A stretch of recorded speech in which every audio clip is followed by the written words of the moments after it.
Order, please. We'll now begin with the daily routine, beginning with presenting and reading of petitions. Presenting reports of committees. The Honourable Deputy Chair of the Law Amendments Committee.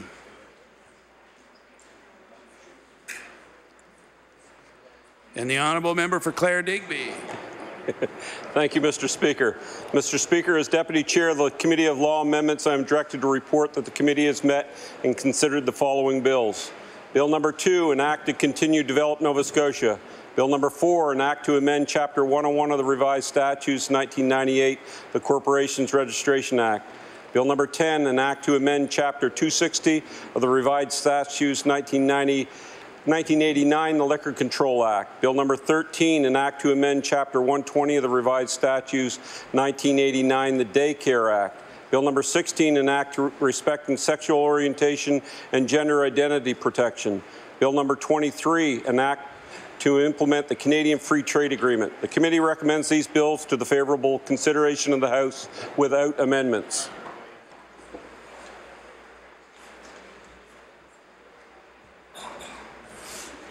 Order that these bills be referred to the Committee of the Whole House on Bills. Tabling reports, regulations, and other papers. The Honourable Minister of the Public Service Commission. Thank you, Mr. Speaker. I beg leave to table a report, Land Titles Initiatives, an initiative to support clarification of land ownership.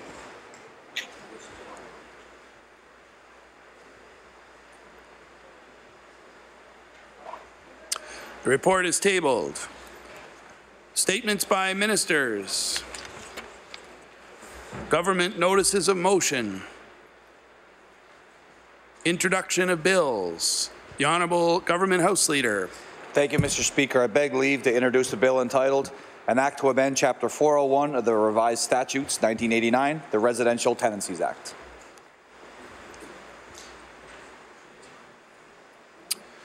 The Honourable Minister of Service, Nova Scotia, begs leave to introduce a bill entitled An Act to Amend Chapter 401 of the Revised Statutes 1989, the Residential Tenancies Act.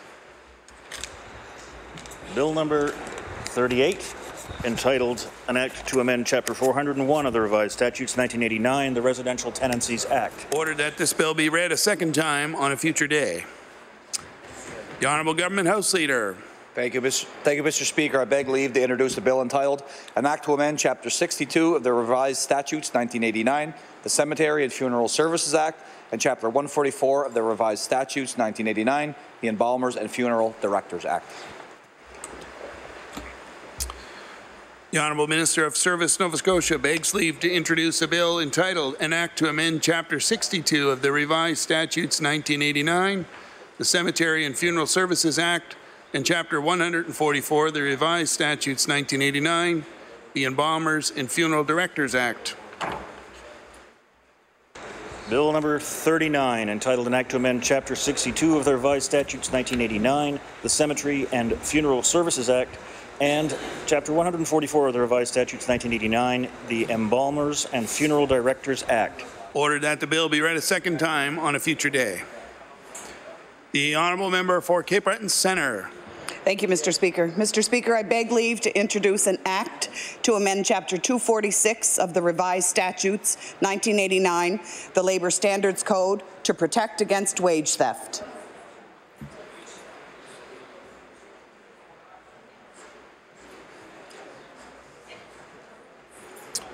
The Honourable Member for Cape Breton Centre begs leave to introduce a bill entitled An Act to Amend Chapter 246 of the Revised Statutes 1989, the Labour Standards Code, to protect against wage theft. Bill number 40, entitled An Act to Amend Chapter 246 of the Revised Statutes 1989, the Labour Standards Code, to protect against wage theft. Ordered that the bill be read a second time on a future day.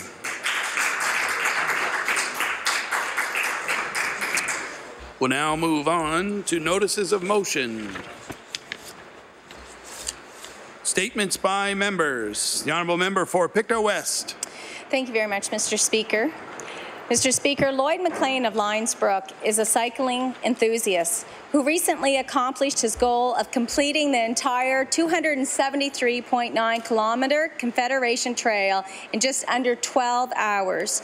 Lloyd undertook this trek to raise awareness and funds for the PEI Humane Society after having done similar events for the SPCA in Nova Scotia. Poor cell phone service caused Lloyd to lose contact with his support vehicle, and consequently he went without water for 60 minutes on a 30-degree day. He also suffered a flat tire. However, Lloyd pushed through the adversity to finish his journey with a sprint. We are so proud of Lloyd's tremendous accomplishments, as well as the funds and awareness his journey has realized. Thank you, Mr. Speaker.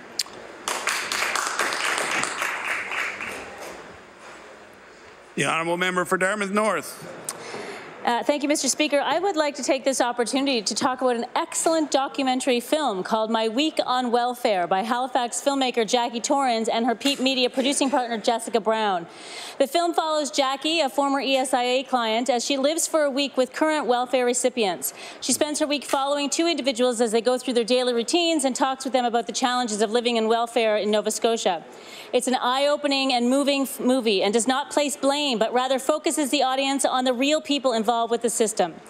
When I saw the film, I thought everyone should see this, especially my colleagues in the legislature. Well, as it happens, Mr. Speaker, now my colleagues have a chance. There's a special screening tomorrow night at the Art Gallery just for MLAs across the street.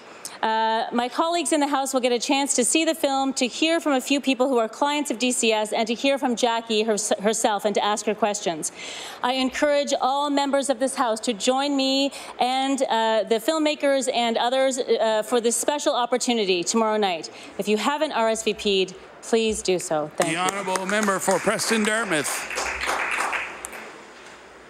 Thank you, Mr. Speaker. Mr. Speaker, I would like to recognize Al Crandemeyer, who is a community-minded resident of Mineville, performs a positive service for the community by picking up litter on the Mineville Road, as well as at exit 17 off Highway 107. He completes this task on his daily walks in the community. He is also very active in supporting the work of the Orinda Canoe Club in Lake Echo. His volunteer efforts make a tangible difference in the ambience of the community. I applaud and congratulate Al Crandemeyer for serving as an example for others and making a difference in the communities of Mineville and Lake Echo. The honourable member for Cole Harbour Eastern Passage. Mr. Speaker, today I would like to recognize the new Island View High School in Eastern Passage, Nova Scotia. The new high school opened its doors for the first time on September 7th to a group of eager students, happy parents, and motivated teachers. Island View High hosts grade 9 through 11 for the first year and will include grade 12 next year. From sport team sign-ups to student council applications, Island View High is building a strong foundation for the future. Principal Pat Savage will be there right alongside the students, building bright futures each step of the way. We look forward to hearing and learning more about at the high school open house on September 25th. The Island View High Enhancement Committee includes 2 former MLAs and myself, showing a spirit of cooperation that benefits everyone. Mr. Speaker, I look forward to seeing all of the first-year milestones that are ahead for our school, and which students and staff and a productive parent involvement will bring us a successful school year. Thank you. The honourable member for Truro, Bible Hill, Millbrook, Salmon River. Thank you, Mr. Speaker. A second woman has come forward complaining that how she was treated after she went to the emergency department at the Truro Hospital to report a sexual assault. Although the assault occurred 4 years ago, she came forward after reading about the young woman who was recently turned away with only pamphlets. After going to the RCMP saying she felt interrogated there, she was sent to the hospital to have a rape kit done. This woman recalls the disturbing treatment by a male staff member in the emergency department and further degradation by a physician who refused to complete a rape kit because of the time that had elapsed, instead telling her to contact the Avalon Centre in Halifax. A spokeswoman there said there is an on-call sexual assault nurse examiner to speak to directly who administers the sexual assault kit, but this is unfortunately not the case in Truro. And I'd like to ask the Minister of Health yet again when the citizens of Colchester County and Truro can expect a sexual assault nurse examiner. Thank you very much. The honourable member for Hants East. Thank you, Mr. Speaker. Mr. Speaker, excelling in sport is an accomplishment to be noted. But to excel as the only female on an all-male Pee Wee A baseball team takes a bit more grit than usual. And Amber Anthony has what it takes. She has an impressive record on the ball field. She picked up a second-place finish at the Atlantics with the Nova Scotia Youth 14 girls team before being chosen as one of only 4 14-year-olds to play on the U16 provincial baseball team to compete at the Nationals in Ontario. She's one of the top pitchers in her league and batted a substantial .304, leading her team in triples and home runs. Recently, Amber was honored as a finalist in the Youth 14 Female for the East Hand Sports Awards. I ask all members of this House to join me in congratulating Amber Anthony for her determination and athletic accomplishments and wish her well in all future endeavours. Thank you, Mr. Speaker. The honourable member for Victoria the Lakes. Thank you, Mr. Speaker. Mr. Speaker, Nova Scotia's first Aboriginal Wellness and Gladue Court was officially opened and celebrated in Wagmatcook First Nation on June 21st, marking National Indigenous Peoples Day. A wellness court attempts to identify and address the root cause of the offending behaviour and develop a recovery support plan that links people to services. The Wagmatcook Court will also accommodate provincial and Supreme Court sittings. It will serve residents of Wagmatcook, Wakaba and Victoria County. Mr. Speaker, I ask all members of the House to join me in congratulating and thanking Chief Norman Bernard, Chief Rod Gugu, Warden Bruce Morrison, Deputy Warden Larry Duffney, Victoria County Council, and all other partners in the successful establishment of the first Aboriginal Wellness and Gladue Court in Nova Scotia. Thank you, Mr. Speaker. The honourable member for Halifax Needham. Mr. Speaker, I want to commend a local business and its owners for using creativity and kindness to serve the whole community, not just those with lots of disposable income. Nicole Myers-Brooke and Brian Brooke took over the Nook on Gottingen Street after its last owners filed for bankruptcy. They now own and manage not just 2 successful cafes, one in Halifax Needham and one in Bedford, but through their token program, they have created a welcoming, nourishing space for the whole community. Order, please. I'm finding it very difficult to hear the members. I know the fans are on because of the temperature in the building here, so I'm going to ask all members to keep your chatter down below so that we can all hear what's going on the floor. The honourable member for Halifax Needham. Thank you, Mr. Speaker. Customers and sometimes donors buy tokens worth either $2 or $5 that are redeemable for either a coffee and a muffin or a light meal. Through relationships that Nicole and Brian have built with service agencies throughout Halifax Needham, the tokens are distributed to people who otherwise cannot patronize many of the new food businesses that have sprung up on Gottingen Street and elsewhere in the North End. The back of the token says kindness is currency, and I have witnessed Nicole and Brian showing great kindness and true welcoming and caring for individuals who visit their space, for the same reason that any of us would go for a coffee, to sit, to read, to be with friends, to relax, and to enjoy a moment of ease. They support their staff to meet people where they are at and to ensure that everyone who comes through the door is treated with dignity and often greeted by name. Thank you, Mr. Speaker. The honourable member for Halifax Citadel Sable Island. Mr. Speaker, I'd like to acknowledge the East Coast Kite Festival, which took place this last July at Citadel Hill. It was only its second year, but drew thousands of kite enthusiasts and onlookers. The event was created by the Indian Festivals Club of Nova Scotia. This club was formed by a group of international students at Dalhousie University with the goal of recreating traditional events that they grew up with in Southeast Asia.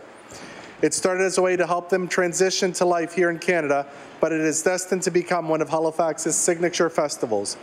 I want to congratulate club members on organizing this spectacular festival and encourage residents and tourists alike to attend next year. You won't be disappointed. Thank you, Mr. Speaker.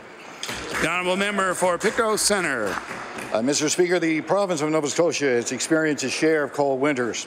Many people have been very grateful for the Pictou County Fuel Fund, which was officially registered in 2009. The Fuel Fund was originally founded by the Pictou County Council of Churches. The founding chairperson, Nadine McGilvery, witnessed the first fuel delivered during the season of 2000-2008. Their objective each year is that no child should go cold in Pictou County. This past heating season, the fund assisted 198 individuals and families in the county who are in urgent need of heating assistance. The Pictou County Fuel Fund is a charitable organization that is supported by individuals, organizations, and businesses in the local area. It is an honor to have this opportunity to thank Danny and the great number of volunteers who have made this initiative very successful. Thank you, Mr. Speaker. The honourable member for Dartmouth South. Mr. Speaker, I rise today to acknowledge the thousands of people from Dartmouth who are still without a family doctor. According to the Nova Scotia Health Authority's Need a Family Practice Registry report, released on September 1st of this year, 10,209 registrants are still waiting for access to a family doctor in the Dartmouth southeastern zone. That means 8.8% of the population are without primary care, which is the second highest rate in the province. And let's not forget that only accounts for those who have registered. More doctors are retiring than setting up practices in Nova Scotia at a time when a large portion of our population is reaching their elder years and are experiencing complex health needs. No one must feel more nervous about the current situation than those patients and their families. I'd like to take a moment and recognize the uncertainty and fear that my constituents are facing, feeling, and expressing to me at this time. The honourable member for Clare Digby. Thank you, Mr. Speaker. At a time when people want immediate results for their efforts, one must admire Mary Guptill and Delbay Camo from Metagan River. Recently, the two donated 90% of the 44-acre island at Bellevue Lake to the Nova Scotia Nature Trust. The island is only one of 6 places in Nova Scotia and in Canada where the sweet pepper bush grows, a shrub on Canada's endangered species list. Realizing the need to protect the land, the two set out to buy the lots on the island, starting to approach the landowners in the 1980s. This spring, they were able to donate their part of this relatively untouched island to the Trust. Because of their gift, there are now 2 protected areas in the province where the sweet pepper bush is found. I want to thank Mary and Delbay for this generous gift to the Trust, as well as the time and effort they spent convincing the landowners to sell their lots on the island. They epitomize the idea that we bore the land from the future and should be good caretakers for the short time we are here. Thank you. The honourable member for Dartmouth East. Leave to make an introduction. Permission granted. Thank you, Mr. Speaker. In the West Gallery, we have 2 amazing Dartmouth East residents. I'd like to introduce Liz Bignell and her daughter Jordan Bignell, and I ask my colleagues to offer a warm welcome to Jordan and Liz. For Jordan Bignell's 3rd birthday, she started experiencing terrible head pain. Jordan was diagnosed with Chiara malformation and craniosynostosis. After many scary months, doctor's visits, surgeries, and tests, most people would walk away exhausted. Jordan walked away energized and motivated to continue helping the people who had helped her so much at the Neurosurgery Kids Foundation. She has become an honorary guest at the NSKF fundraising barbecue and even hosted a lemonade stand at her own this summer in Dartmouth East to donate to a cause that means so much to her. I am so proud to have such an inspiring young woman living in Dartmouth East. She has overcome so much at such a young age, but she hasn't missed a beat. I can't wait to see what greatness Jordan is able to achieve next. Thank you, Mr. Speaker.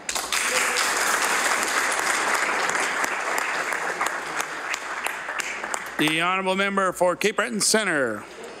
Mr. Speaker, I rise today to recognize a resident of New Waterford, Joseph Solomon Wilcox, who passed away on November 18, 2007.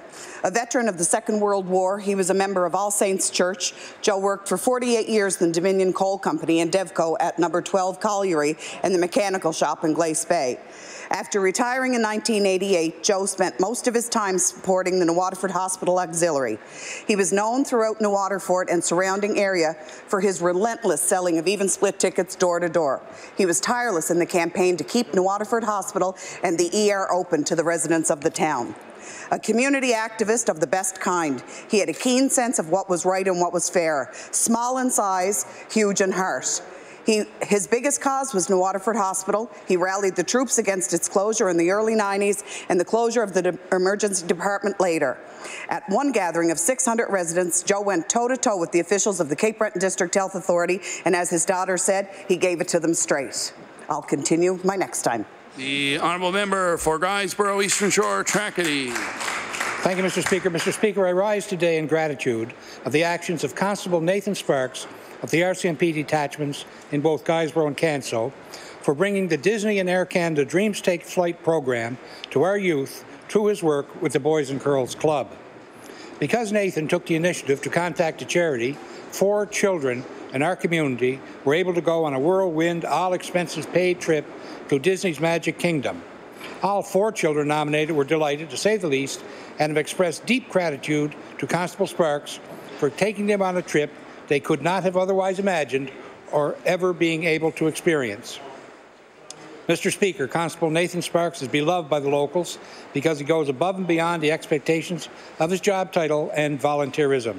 The greater community of Guysborough is bettered by his compassionate example, and for that I would like to extend my profound gratitude. Thank you, Mr. Speaker. The honourable member for Kings North. I beg leave to make an introduction. Permission granted. I'd like to direct the members' attention to Gary Bennett in the West Gallery here for the second time from the Annapolis Valley, and extend our welcome and appreciation for his being here.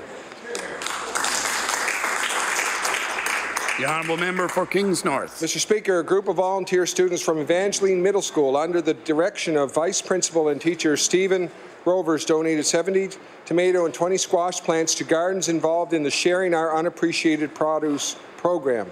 Mr. Rovers headed a volunteer program for students who are interested in giving their time to tending the plants. The students assembled a greenhouse inside the school in October and began growing the plant shoots in winter until they were able to move the greenhouse outside. They arrived at school each morning to take care for the plants and took pride that a portion of their produce goes back to their community. Mr. Speaker, please join me in congratulating Mr. Stephen Rovers, who has provided an invaluable experience to his students. Thank you, Mr. Speaker. The honourable member for Truro, Bible Hill, Millbrook, Salmon River. Thank you, Mr. Speaker. I'd like to congratulate a wonderful couple in Truro, Nova Scotia, who are celebrating their 60th wedding anniversary. 60 loving and adventurous years that saw them immigrate to Canada, to Regina in 1968, then move to Truro, driving across Canada in 1969. They have 2 children, one born in Sydney, Australia, and the other born in Truro. Tamara, their second daughter, and their wonderful son-in-law, Timothy Roland, gave them 3 beautiful and talented grandchildren, Aidan Vincent, Lachlan Alexander, and Maya Lee Hazel. Paul and Jan Zan, their grandchildren, their daughters, their son-in-law, families in Australia, and many friends in the community and many countries, we send them love and congratulations on this happy occasion. Thank you. The honourable member for Halifax, Armdale. Mr. Speaker, I rise today to highlight the business of a constituent of Halifax, Armdale, Grey Wave Senior Care Consulting. Grey Wave was started by Marie-Claire Chartrand, a licensed social worker whose healthcare experience includes 30 years with Nova Scotia's Continuing Care Program and previous work in hospital and community settings with both palliative and geriatric clients. Through her practice, Marie-Claire develops care plans customized to the needs of clients and families and helps them navigate the private and public health care system with great compassion, understanding and expertise.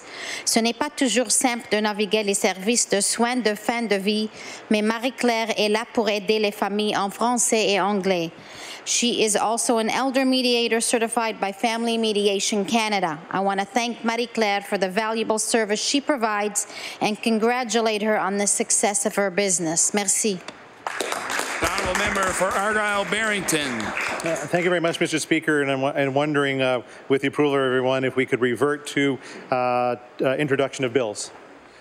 With the unanimous consent of the House, will we revert to introduction of bills? Is it agreed? Agreed. It is agreed. The honourable member for Dartmouth East. I beg leave to make an introduction. Permission granted. Thank you, Mr. Speaker. In the West Gallery, we have Brody Clee Boudreau, a grade 12 student from Prince Andrew High School. Brody is accompanied today by his principal, Mr. Brad McGowan. Also joining Brody today are his parents, Paul Boudreau, a teacher at Lockview High School, and we have Shelley Clee, who works at the Woodlawn United Church in Dartmouth East and does a lot in my community to help the community. Mr. Speaker, Brody, Shelley, and Paul have spent the last 7 years advocating for trauma-informed schools. Because of the advocacy of Brody's in advocating for his learning needs, Brody has left a legacy that educational needs of every child who struggles with early childhood trauma are met. Mr. Speaker, I ask all members of this House to welcome and commend Brody, Shelley, and Paul for their work in trauma-informed schools.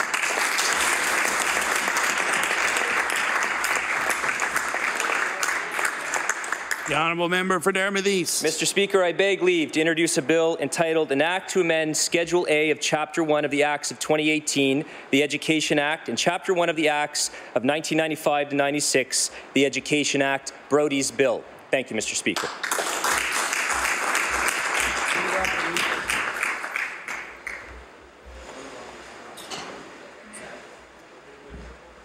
The honourable member for Dartmouth East begs leave to introduce a bill entitled An Act to Amend Schedule A of the Chapter 1 of the Acts of 2018, the Education Act, and Chapter 1 of the Acts of 1995-96, the Education CSAP Act.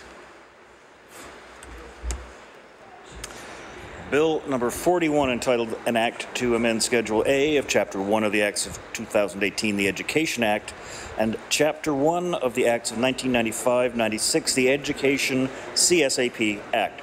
Ordered that the bill be read a second time on a future day. We'll now go back to member statements. The honourable member for Queens Shelburne. Thank you, Mr. Speaker. Mr. Speaker, I rise today to congratulate Dr. Gary Morash from Liverpool, who finally hung up his stethoscope in June after 40 years practicing medicine in Queens County. With seemingly endless energy, Gary managed a huge caseload and always seemed to be working in the ER at Queens General anytime you went there. A doctor who genuinely cared for the well-being of his patients, he went above and beyond to ensure their care. And he was always not slow to make a witty or amusing comment to lighten the mood when tensions were high. Mr. Speaker, Dr. Morash was one of a kind and will be sorely missed at his practice. I ask all members of this House to join me in wishing Doc Morash a long, happy, healthy retirement. Thank you, Mr. Speaker. The honourable member for Halifax Needham. Thank you, Mr. Speaker. It's a pleasure to stand here today and share a message from a constituent, Joseph Poon, who wrote me a delightful letter, and I wanted to share just a very brief part of it with other members. He wrote me about lupins and expressed that these colorful and uniquely shaped flowers, which some consider weeds, have come to represent Nova Scotia to me, and every time I see lupins, it brings me a sense of joy and a reminder of home. Mr. Poon would very much like it if the lupin could be named the official weed of Nova Scotia, as Nova Scotia already has an official flower. And he did say, he was very realistic, he said that he realized that there were probably more important affairs of state that needed to be addressed ahead of this request, but he did hope that it could be considered. So I'm sharing that message with you in the hopes that it will perhaps fall on your ears like the seeds of a lupin and germinate. Thank you very much, Mr. Speaker. Honourable member for Cole Harbour, Portland Valley. Thank you, Mr. Speaker. Mr. Speaker, this year my office had the pleasure of supervising the field placement of a marketing student from NSCC on behalf of the Cole Harbour and Area Business Association, otherwise known as CHABA. This young man, Owen Thomas, worked hard to develop a list of 180 Cole Harbour and Portland Valley businesses and over 30 nonprofits as well as community organizations. He helped create the full marketing plan for the association. This work placement was important for CHABA to acquire the tools they needed to grow and for our office's asset purposes, and most importantly for Owen's personal and professional growth and development. I'm looking forward to another NSCC field placement student to come aboard next year to help further develop our plans for local small businesses and our community as a whole. Well done, Owen. Thank you, Mr. Speaker. The honourable member for Northside Westmount. Thank you, Mr. Speaker. Mr. Speaker, I rise today to recognize Corey Andrea, a rather remarkable North Sydney young woman who is presently working on her doctorate at Memorial University and was recently awarded a Vanier Scholarship. This is one of Canada's most prestigious academic scholarships. Recipients receive $50,000 a year for 3 years. This allows Corey to throw herself into her research without worry of monetary pressures. Corey is on her way to become one of the best scientific thinkers of her generation. Her present research focuses on biodegradable plastics. I'd like to take this opportunity to recognize the success of Corey Andrea as her career is just beginning to unfold. Thank you, Mr. Speaker. The honourable member for Cape Breton Centre. Thank you, Mr. Speaker. As I was saying, Joe Wilcox was known for the selling of even splits. He raised thousands of dollars for the Waterford Hospital Auxiliary. By going door to door, he averaged about $900 a month. The money went to buy equipment for the hospital, and for those efforts, Joe was presented in 1994 with the Maritimer of the Week by ATV. He walked thousands of miles to thousands of homes. Joe Wilcox was a champion who hated injustice and hypocrisy. He was no fence-sitter. He led the way for all these people in our society who still believe that one person can make a difference. After he passed, his sneakers were bronzed and they now hang in the main entrance of New Waterford Hospital. Joe represented the wishes of our community about our hospital, and I will continue on his behalf and the residents of Cape Breton Centre and all of Nova Scotia to make sure these wishes are not unheard. Thank you. The honourable member for Timberley Prospect. Thank you, Mr. Speaker. I would like to recognize Abraham Tulani. Abraham is a Lebanese-born Canadian who has maintained a strong tie with his hometown village, Minyara, while establishing a new life in Canada. To honour his cultural roots and provide a positive, healthy structure to young children in Lebanon, Abraham has donated a basketball academy in his home village. An accomplished basketball player in his own right, Abraham played 5 years at Mount St. Vincent University, winning 4 championships in addition to professional ball in Lebanon and Canada.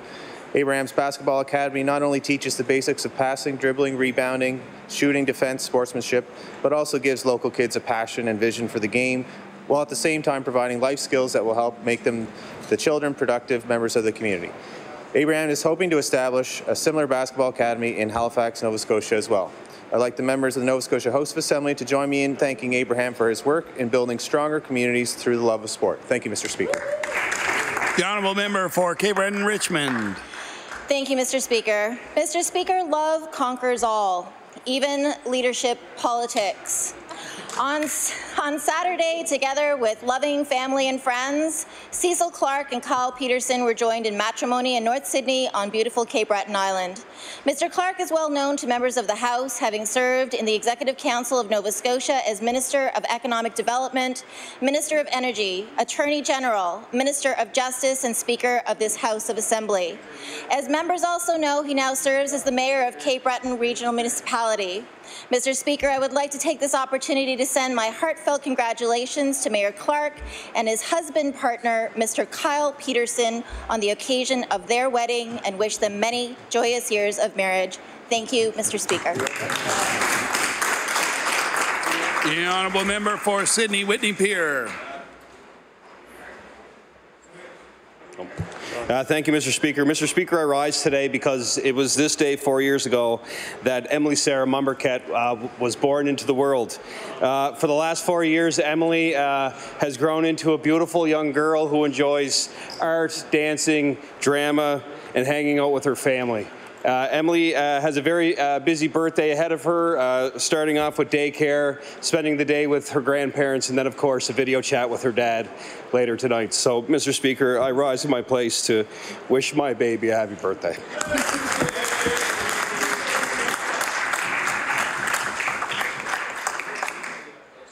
The honourable member for Cumberland North. Mr. Speaker, I'd like to recognize Principal Sherry Bede and her students at E.B. Chandler Junior High School in Amherst. The school took part in the TD Tree Days this fall and will be planting a tree in their community. For 9 years, TD Tree Days have been helping build health and vibrant communities by facilitating the planting of over 300,000 trees across the country. It's wonderful that these students are considering the future of their environment and taking action. I'm pleased to thank the staff and students of E.B. Chandler Junior High School for participating in this important program. Thank you, Mr. Speaker. The honourable member for Dartmouth North. Mr. Speaker, as one travels through Dartmouth North on Victoria Road, one may come across a sign that reads, "Welcome to Dartmouth, North Dartmouth, where families and friendships grow." And growing we are. This summer, the Demetrius Lane Community Garden was created with the help of many community organizations and the love and labor of many who live in the neighborhood. The garden's construction was described as rapid fire, taking just 3 weeks of intense work in equally intense summer heat to complete. The garden features several pergolas for planting vegetables and flowers, and it also features one in the back that will be used as an outdoor classroom. This past weekend, I was happy to see the beginning of the work of a beautiful big greenhouse to be erected behind Harbourview Elementary. A project of the Take Action Society, the greenhouse will ensure healthy food will be grown in Dartmouth North all year round and will be a place of learning and business for students from Harbourview and John Martin Junior High. In a community where food insecurity is a major issue, I want to extend thanks to all who are working so hard to provide growing opportunities, who are doing the physical labor of planting and growing, and to enhance literacy around food in Dartmouth North. Thank you. The honourable member for Fairview Clayton Park. Mr. Speaker, I rise today to recognize Emily Williams, an amazing Fairview Clayton Park constituent who is one half of a team from St. Thomas University who recently placed second at the 10th annual Nelson Mandela World Human Rights Moot Court competition in Geneva, Switzerland this past July.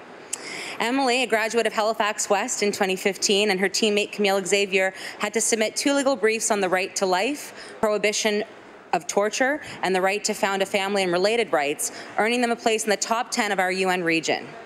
After a strong semi-final round, Emily and Camille fell to the University of Buenos Aires, but not without a strong, solid fight, and earning Emily the distinction of being named one of the top oralists at the event. Mr. Speaker, I ask the members of this House join me in recognizing Emily and thanking her for doing herself and our community very proud. Thank you. The honourable member for Cumberland South. Mr. Speaker, I rise today to acknowledge the hard work of Darrell Legier, Vice President of the Joggins Branch, Royal Canadian Legion. The cenotaph was in desperate need of repair and restoration. Darrell and the members of the Legion took on this job a labour of love out of respect for the veterans. Mr. Speaker, many upgrades and improvements were done, including new flagpoles, a professional cleaning of the monument, as well as repairs to the walkway to make it wheelchair accessible. Darrell Legier discovered that there were 10 names of soldiers that were missing off the cenotaph, and a new plaque has been placed displaying these names. Mr. Speaker, I commend Darrell Legier, the members of the Joggins Branch Legion, on their outstanding show of respect for our veterans, and I wish them much success in the future. The honourable member for Dartmouth South. Mr. Speaker, I rise today to recognize the Pleasant Street Woodside Neighbourhood Association. This group of active individuals in Dartmouth South have been working together to bring a sense of community and civic pride to the Pleasant Street Woodside corridor. Made up entirely of volunteers, the association has been hard at work hosting meet and greets, community cleanups, bake sales, and amplifying the work of other community organizations. They are active in plans to beautify the area, support local businesses, monitor and maintain community assets, and develop a vibrant future for the Pleasant Woodside community. A community thrives when its members are engaged and feel a sense of ownership for the future of where they live. Please join me in congratulating the fine work this young organization has already done to further the amazing community of Dartmouth. I can't wait to see how the work of the Pleasant Woodside Neighbourhood Association will grow in the coming years. The honourable member for Waverley Fall River Beaverbank. Thank you, Mr. Speaker.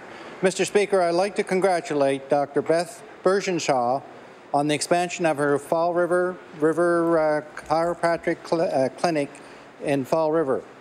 This added space for her and her staff will allow extra services to be available to the clients in our community and surrounding areas. Even though it's just a few doors down, the new expansion space will accommodate the new services, including more store frontage and more natural lights. I'd like to congratulate Beth and her staff on the expansion. Thank you. The honourable member for Pictou West. Mr. Speaker, for nearly a decade, the beautiful Lorda Park in Lansdowne has been host to the annual War Camp. Members of the Society of Creative Anachronism from both Nova Scotia and PEI gather and encourage their members to recreate a medieval and pre-1600s lifestyle at Lorda.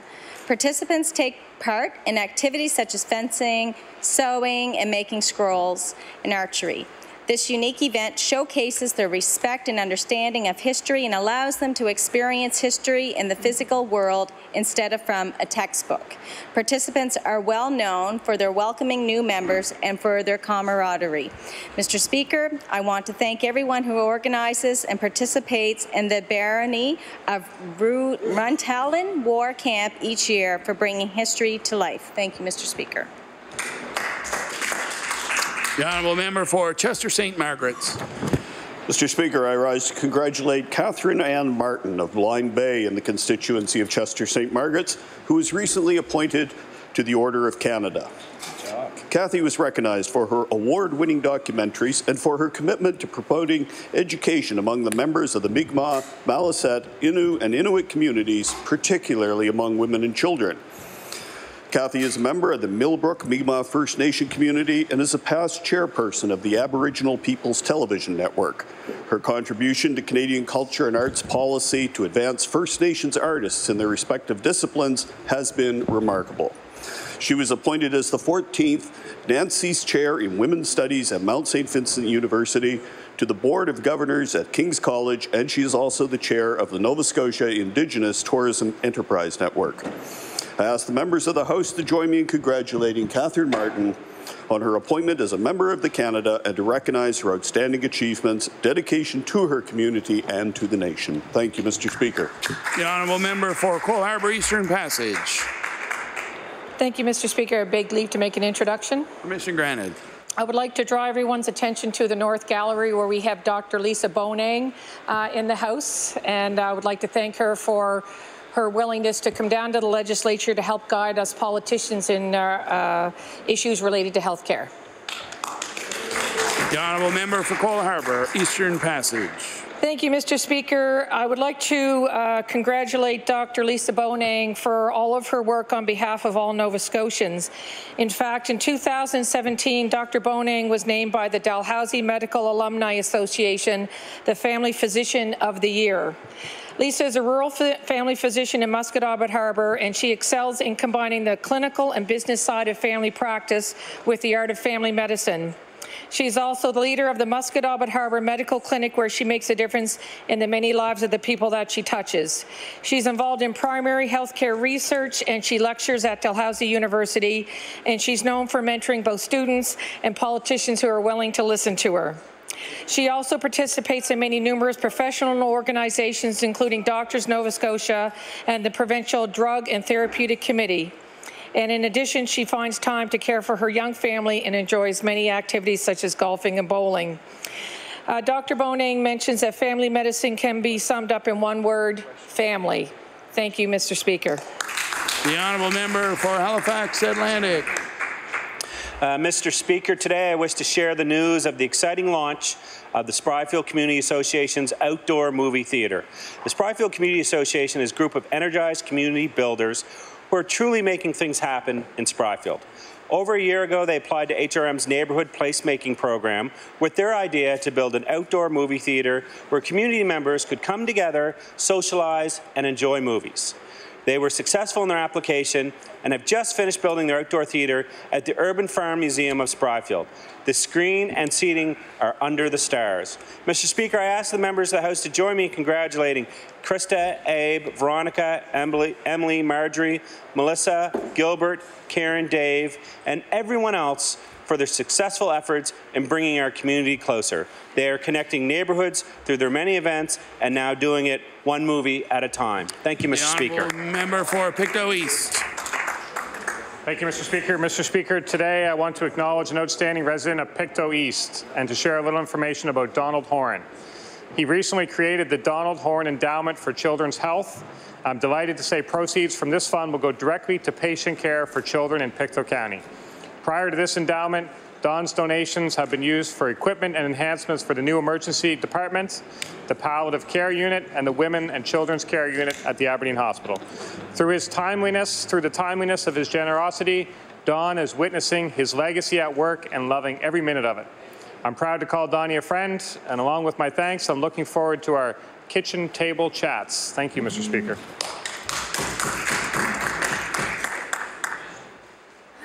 The honourable member for Lunenburg. Thank you, Mr. Speaker.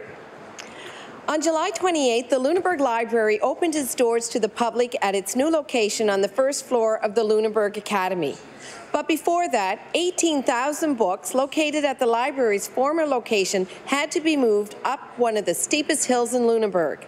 Deputy Chief Librarian Jeff Mercer allowed community members to take out as many books as they wanted on June 29th, but everyone was to return the books on July 28th at the library's new location. A symbolic book brigade was also held. This included the flow of 500 books handed from person to person in a human chain, reaching from Callback Street all the way through to the Lunenburg Academy doors. On July 28th, my colleagues, Minister Glavine, I can't say that, Mayor Rachel Bailey, MP Bernadette Jordan, and I, along with 300 others, celebrated the opening of the library at its new location at the Lunenburg Academy with a ribbon-cutting ceremony. Mr. Speaker, I ask that you and all members congratulate the new library location. It's a reminder for all members not to refer to other members by their proper name. The honourable member for Kings North. Speaker, across Canada there are approximately 18,000 Army cadets, many of whom are involved in musical programming.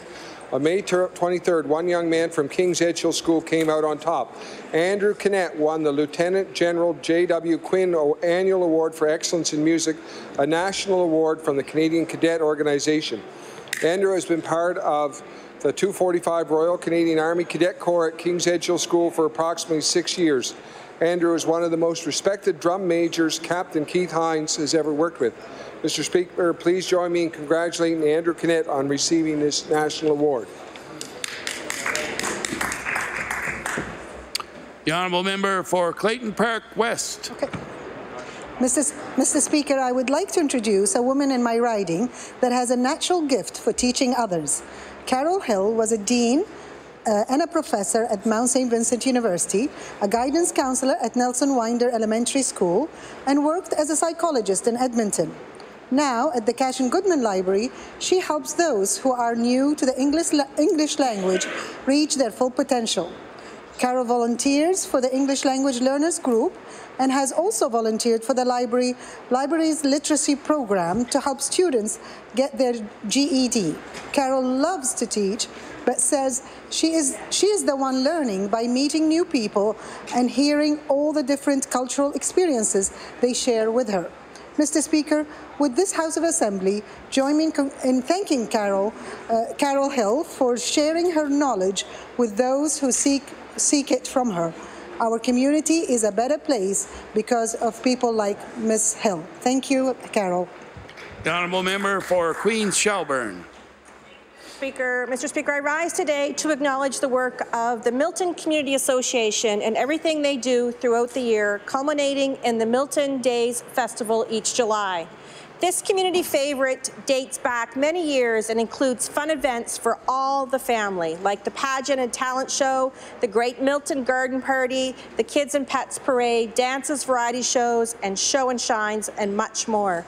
Mr. Speaker, I would like to commend President Billy Jodry, his board of directors, and all the volunteers for once again putting on a spectacular Milton Days 2018. You make your community proud. Thank you, Mr. Speaker. The honourable member for Kings South. Mr. Speaker, I would like to recognize Robert Ferris of New Minas, as he was able to rescue a man in Gaspereau Lake this summer.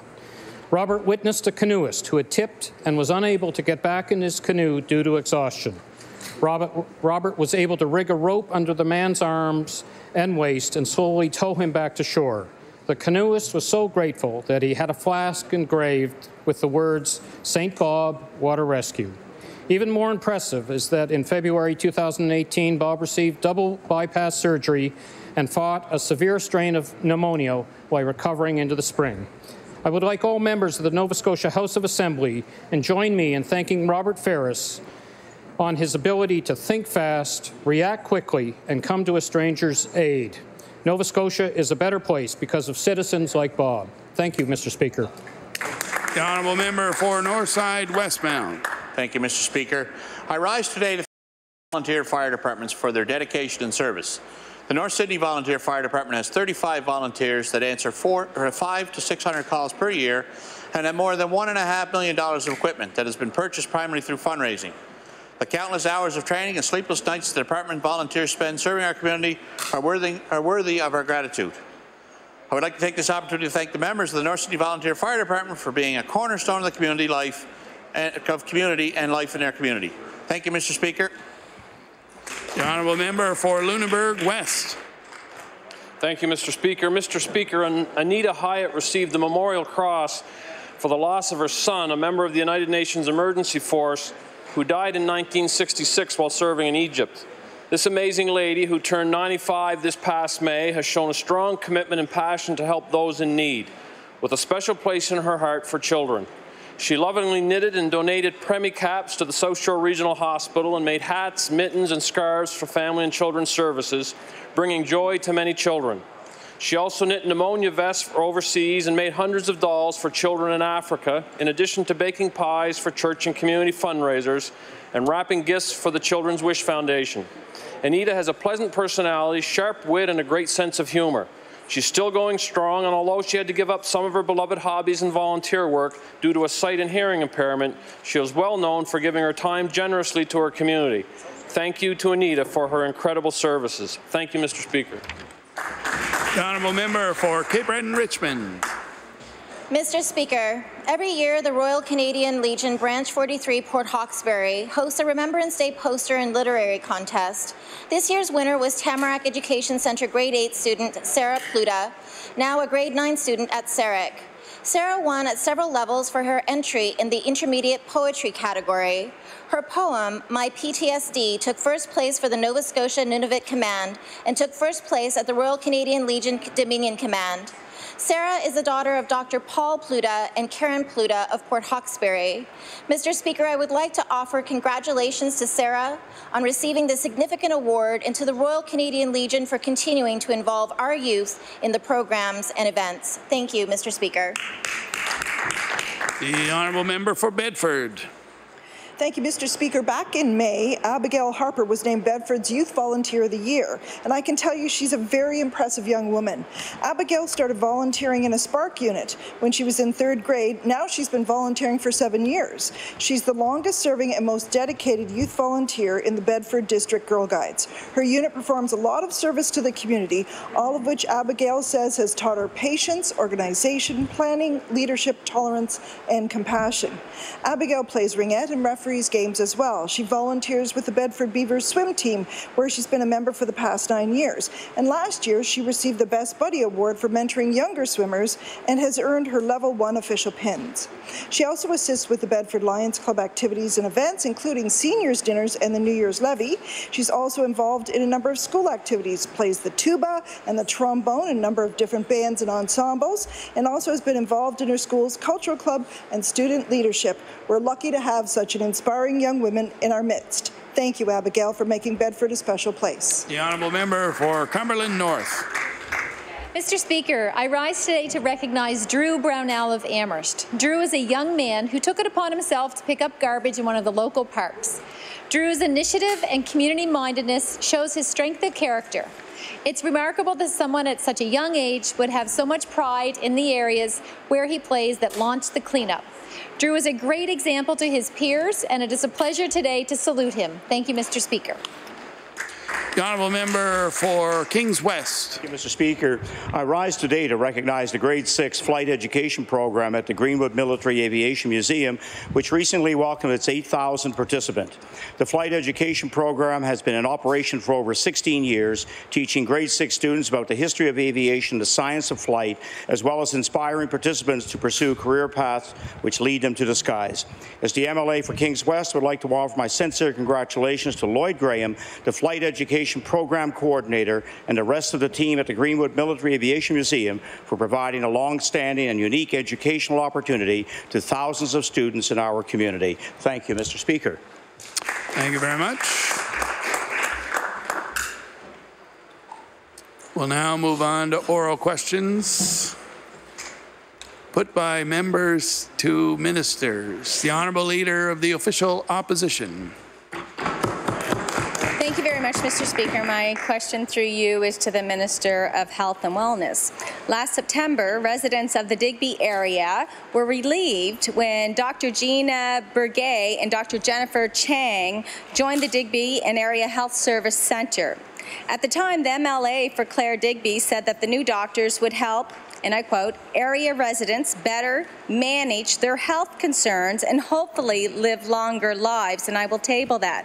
However, area residents recently learned that Dr. Chang and Dr. Burgay are leaving Digby to practice here in Halifax. The move will leave thousands in the Digby area right back where they started a year ago, Mr. Speaker.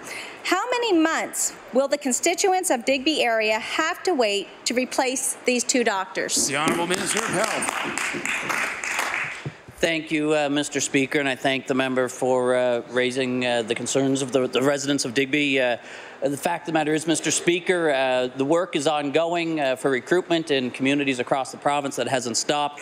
In fact, nearby to Digby in Weymouth, there's a physician slated to start later in, I believe, October, Mr. Speaker. So it does show that recruitment efforts are working. There are additional services with nurse practitioners and other healthcare providers supporting the community in Digby and the surrounding areas as well.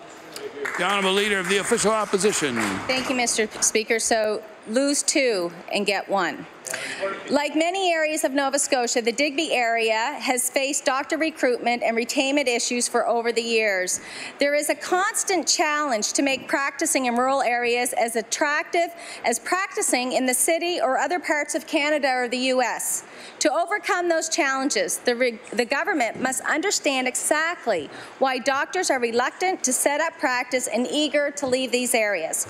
Only when we understand the reasons why they leave, we will be able to fix the problem. So my question to the minister is, can he confirm that Dr. Burgay and Dr. Chang were actually interviewed about their reasons for leaving Digby and share with the House what those reasons are? The Honourable Minister of Health.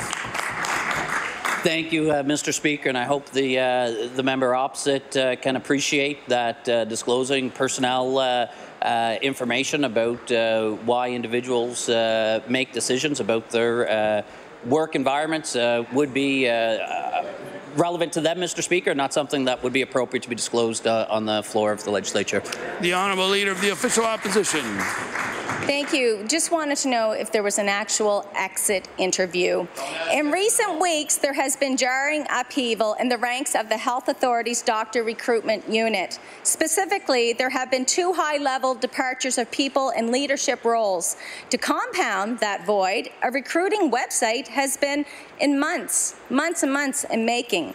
The Senior Director of Medical Affairs at the Health Authority recently told CBC that the NSHA did not inherit a working recruitment strategy from the Department of Health. So when is this government going to get serious about physician recruitment and start putting in place the fundamental tools required to bring doctors to our province and keep them? The Honourable Minister of Health. Thank you, Mr. Speaker, and I'm pleased to advise the member opposite that, in fact, we take it very seriously, along with our partners at the Nova Scotia Health Authority. That's why we've made changes, listening to frontline healthcare workers and physicians, Mr. Speaker, why we've brought and allowed some flexibility for physicians on where they choose to work within the province, Mr. Speaker. We've increased compensation to target towards attaching patients to comprehensive family practice services, Mr. Speaker. We've expanded the training opportunities through our residency program for both specialists and family physicians, as well as the training programs and opportunities for nurse practitioners, Mr. Speaker. The recruitment efforts and the supports to enhance recruitment and retention are well underway. The Honourable Leader of the New Democratic Party.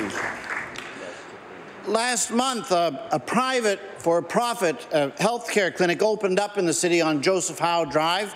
It calls itself the Unified Health Community Triage Centre, and its basic business model appears to be based on customers being able to have a 15-minute appointment with a nurse practitioner in exchange for paying a $35 fee. So I want to ask the Premier clearly, in his opinion, is it right that a person in our province should have to pay $35 for a medical appointment? The Honourable Premier.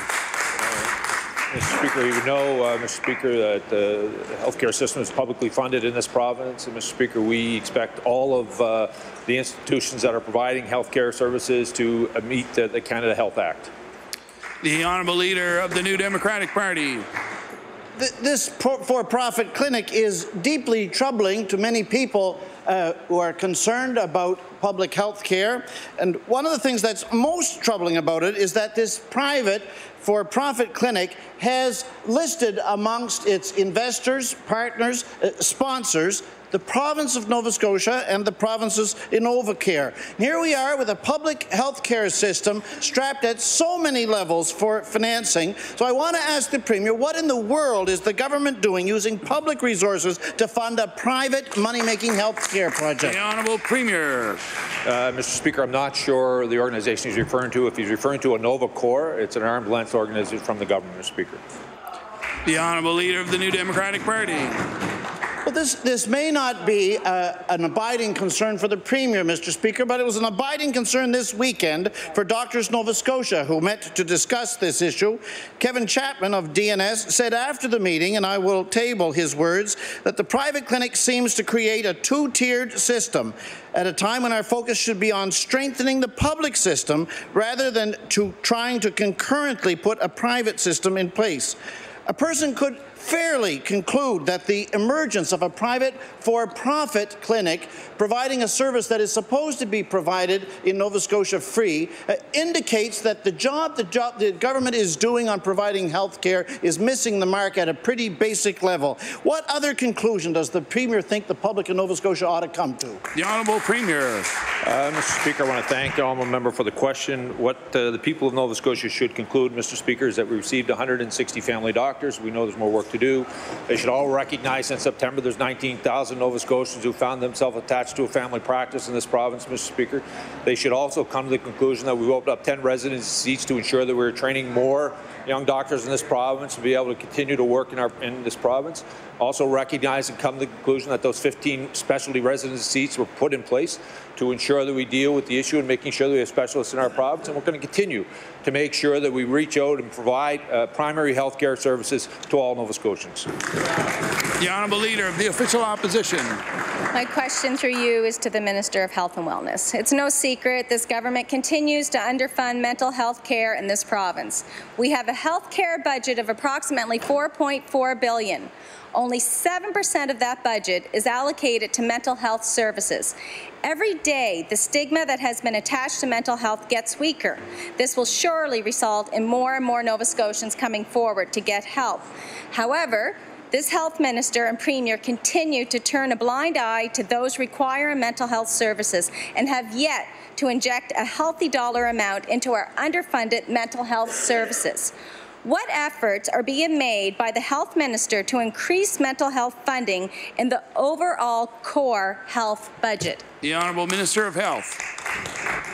Thank you, Mr. Speaker. And the fact of the matter is, we as a government have taken concerns and the need to invest in mental health services very seriously. We've been investing millions of dollars, Mr. Speaker, over the last number of years to continue to expand mental health services. It's been no secret, Mr. Speaker, I know, because I've stood in my place here several occasions to highlight how our investments are particularly focused towards youth and community-based services, Mr. Speaker. We will continue those efforts because we do know that earlier identification, Mr. Speaker, bringing the treatment to patients in need, individuals in need, Mr. Speaker, will provide better outcomes in the long term, and that's where our efforts are predominantly focused.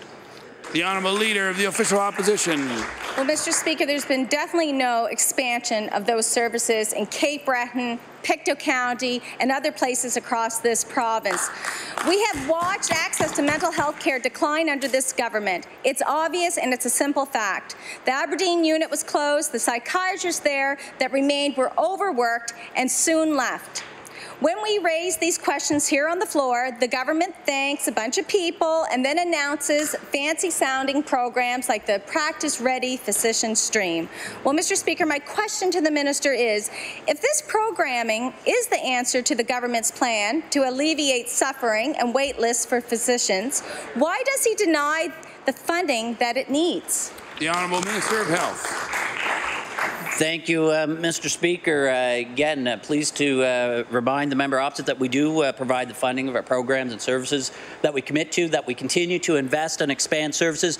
The member, Mr. Speaker, cited no expansion in Cape Breton. In fact, we've committed and expanded services through the Caper-based program, providing youth community health services, Mr. Speaker, within the community. That was something that was recommended last year. We took to heart. We provided the funding to provide that opportunity, and indeed those services expanding then to other parts of the province as well. These are steps that we're taking because we do recognize the need, Mr. Speaker. It's why we invest and we work with our partners through the Health Authority and other community-based organizations to provide care to those who need it. The honourable member for Cape Breton Centre. Thank you, Mr. Speaker. Mr. Speaker, my question is for the Minister of Health. Last week, we heard that 2 Digby area family doctors will finish practicing at the end of November, just 1 year into their 3-year contracts at the local collaborative practice clinic. While the Health Authority says they're leaving to practice elsewhere in Nova Scotia, that's cold comfort to the residents of Digby, where those doctors were serving a clinic with nearly 10,000 patients. Mr. Speaker, will the minister acknowledge that collaborative practice teams alone aren't enough to keep doctors in rural Nova Scotia? The Honourable Minister of Health. Thank you, Mr. Speaker, and I thank the member for the question. I want to remind the member that, in fact, we're taking numerous steps to support the recruitment and retention of physicians and other primary health care providers in our province. Mr. Speaker, we're expanding the opportunities for training. We know that when residents train in a particular community, I believe it was last fall that Mardocs, the Association for Medical Residents for the Maritimes, released that about 75% of physicians who trained, completed their residency in the province, stayed in the province. So by extending family physician residencies to 10, we can expect 7 to 8 of those physicians to stay and practice in Nova Scotia on an ongoing basis. We've done a similar initiative with the nurse practitioner program, Mr. Speaker. We've expanded the seats at Dalhousie for training, and we've also provided a program to help support financially a number of those nurse practitioners. The honourable member for Cape Breton Centre. Mr. Speaker, Diane Allen of Cornwallis often waits 60 days for a routine appointment with her nurse practitioner in Digby. That wait time was typical back in January of this year when she spoke to the press about her experience. Imagine how long people will have to wait now that their community is losing 2 out of 3 doctors. And now, without these physicians, people are worried that the Digby ER will not be able to keep its doors open. Mr. Speaker, what guarantee can the minister provide that the Digby ER won't close as these doctors leave? The Honourable Minister of Health. Thank you, Mr. Speaker. The NSHA continues its recruitment efforts throughout the province. When vacancies come up, they continue to provide and make use of the incentive programs that are provided by the province to encourage physicians to practice in areas most in need. That work will continue. The support and the compensation opportunities are there. And indeed, Mr. Speaker, I'm pleased to highlight that the community in and around Digby has come together, working together with a collaborative group of individuals to welcome new physicians and healthcare providers to their community, which I believe, from what I've heard from physicians on the ground, have been well received, and I think that's an important step that will help with the recruitment efforts in that community. The honourable member for Northside Westmount. Thank you, Mr. Speaker. My question is also to the Minister of Health. On Sunday, a constituent and a friend of mine, Mr. Jack Penny, was experiencing chest pains. He went to the emergency room at the Northside General. He arrived at 7:50 in the morning, but the sign on the door said the ER wouldn't open until 8 a.m. At 8 a.m., he was told that Northside ER was, in fact, not open that day. Again, the sign on the door said open. Staff on the other side of the door said closed. So my question to the minister, if Nova Scotians can't trust the sign on the ER door, how can they trust anything from this minister? The Honourable Minister of Health. Thank you, Mr. Speaker. I think because the work that we're doing, Mr. Speaker, we listen to physicians on the front line, Doctors Nova Scotia. We brought in a new compensation program, a number of incentives, Mr. Speaker, as well as commitment for increased funding for comprehensive family practice. This, Mr. Speaker, is what we heard from physicians as an important step towards... Order, please. The Honourable Minister of Health. This is what we heard, Mr. Speaker, from the frontline physicians, the organization representing them, that this was a means to help with both recruitment and retention. We took the steps and invested almost $40 million earlier this year, Mr. Speaker, on an ongoing basis to provide those services and supports. Mr. Speaker, we continue to listen to the doctors and the frontline healthcare professionals to create an environment, Mr. Speaker, that will both help retain and recruit new healthcare professionals to our front lines. Member for Northside Westmount. Thank you, Mr. Speaker, and I'm sure Mr. Penny's going to be happy to hear what they're doing, but they're not doing in Cape Breton.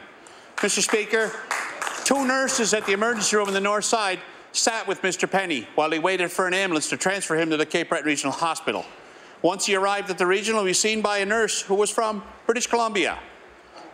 There are 2 nurses in a closed emergency room on the north side while the government pays for an ambulance transfer and a travel nurse brought in from literally the other side of the country. All the while, the Nova Scotia Health Authority sits in Halifax and thinks it knows how to run health care in Sydney. Mr. Speaker, will the minister admit that this government isn't even penny-wise and pound-foolish? It's just plain foolish when it comes to health care in Cape Breton.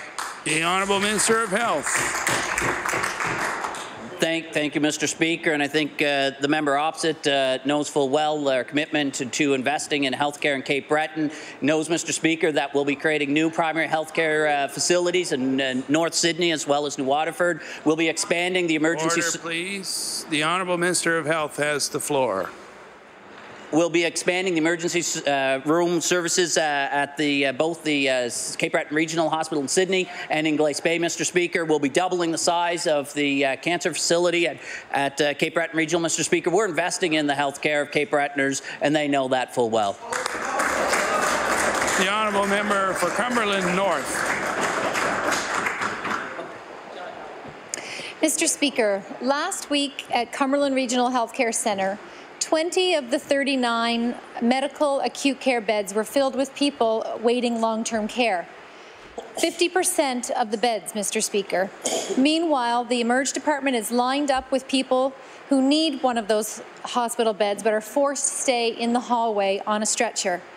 Last week, one of the women was 103. The week before, somebody that was 97 who spent 5 days on a stretcher in the hallway. It makes me angry as a nurse to know my fellow nurses are working in these conditions, but mostly for our elderly whose privacy and dignity have been removed. Mr. Speaker, when will the minister start looking at the data and looking at the realities, especially that our seniors are going through, who are negatively impacted by the poor leadership through the Department of Health and Nova Scotia Health Authority? The Honourable Minister of Health. Thank you, Mr. Speaker.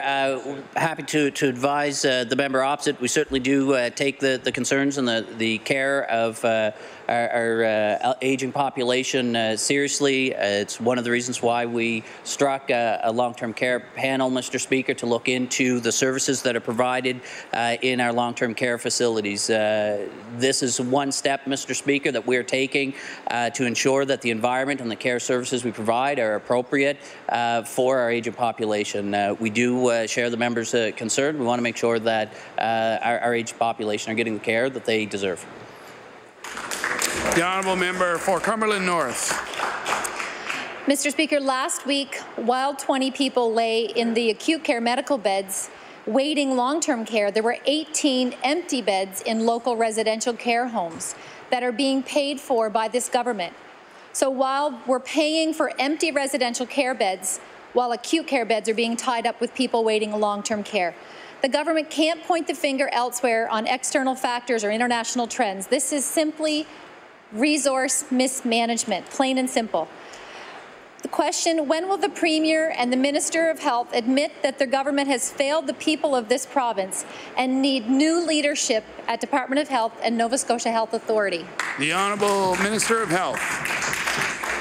Thank you, Mr. Speaker. As the member would know, the work that we take very seriously, the concerns of the services being provided. As the member may know, she cited her experience in the healthcare profession, that residential care facility and the services being offered there are not the same as in a long-term care facility or a hospital, Mr. Speaker.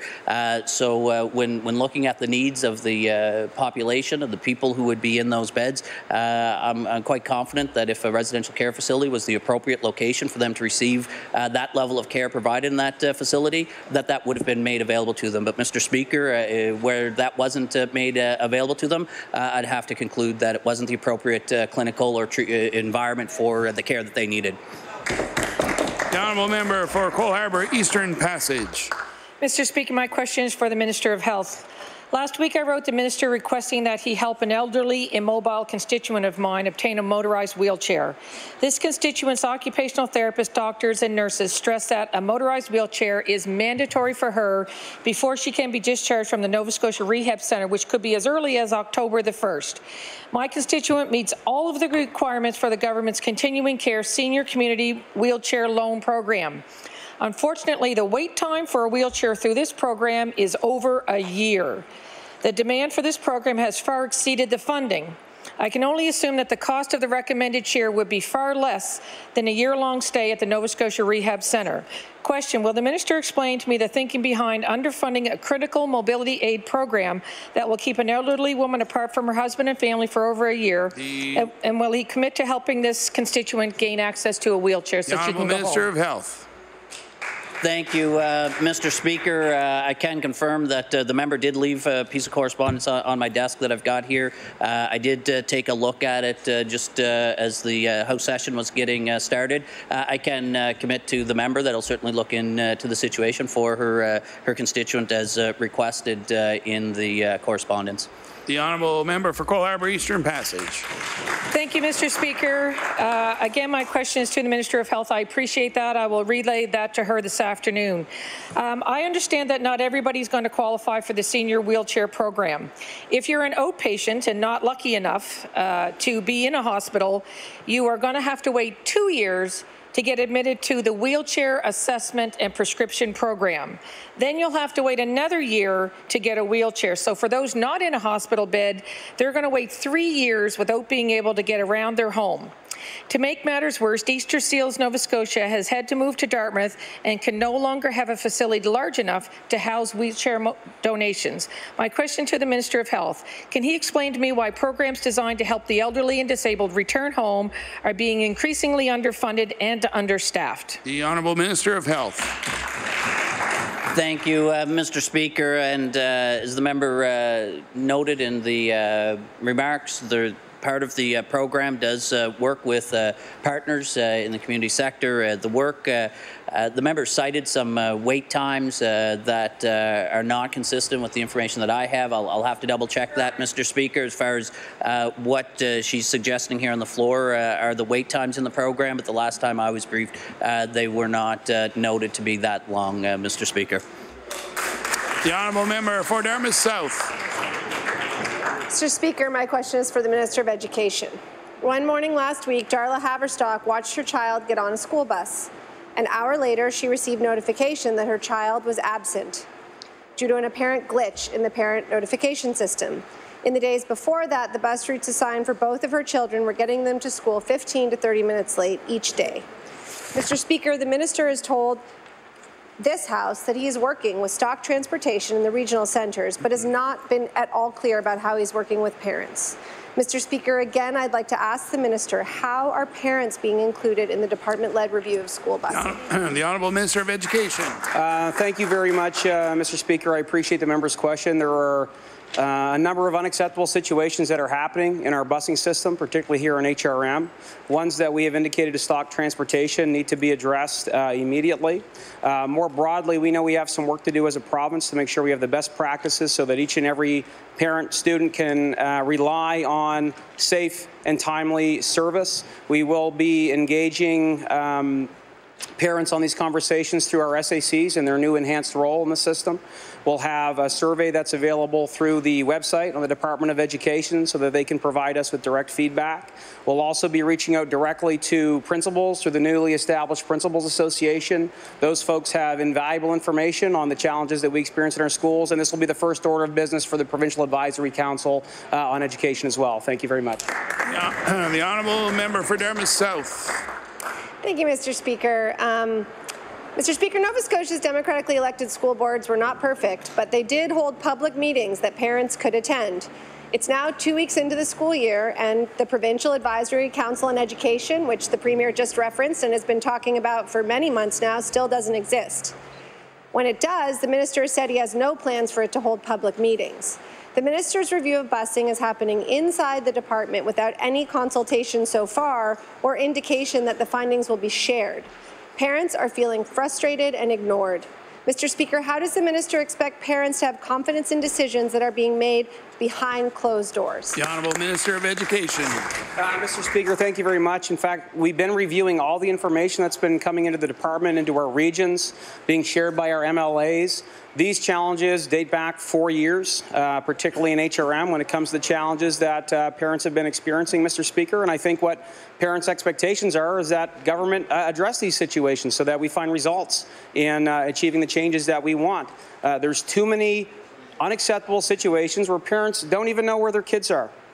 We need to change that, Mr. Speaker. We're committed to fixing it, and with parents' help through the SACs, through public consultation, through work with the principals and the Provincial Advisory Council, we're going to have answers to these questions, and we're going to have a better system as a result. Thank you. The Honourable Member for Sydney River Myra Lewisburg. Thank you very much, Mr. Speaker. Mr. Speaker, my question through you is for the Minister of Health. Mr. Speaker, a note from the Centre for International Defence Policy at Queen's University shows that Nova Scotia has the highest rate of veterans per capita in Canada. There are 4,500 veterans per 100,000 residents. That means that there are almost 48,000 veterans living here in Nova Scotia. And our veterans, Mr. Speaker, deserve and have earned the very best of medical care. Mr. Speaker, if it wasn't for those very veterans, we wouldn't be standing in this chamber. And so my question to the minister is, will the minister concede that our healthcare system struggles? It is very difficult to adequately address the needs of the veterans of this province. The Honourable Minister of Health. Thank you, Mr. Speaker. I'm pleased to advise the member opposite that we provide, in partnership with Veterans Affairs, some specific services like the OSI clinic, specifically for veterans and the needs that they have. Mr. Speaker, I've met with the Minister of Veterans Affairs on multiple occasions to discuss a proposal for additional services that may be able to come together and work together. The Minister's been responsive to the inquiry, and we continue to work on that file, Mr. Speaker. So to the member's request, no, I don't agree with his assessment. The Honourable Member for Sydney River Myra Lewisburg. Well, Mr. Speaker, the veterans of this province have been asking for a walk-in clinic for a number of years now. And over the weekend, a news report revealed that the federal Liberal government left more than $372 million that was meant to help veterans and their families unspent. It's shocking news coming several months after the Prime Minister said in Edmonton that veterans were asking for more than this government could provide.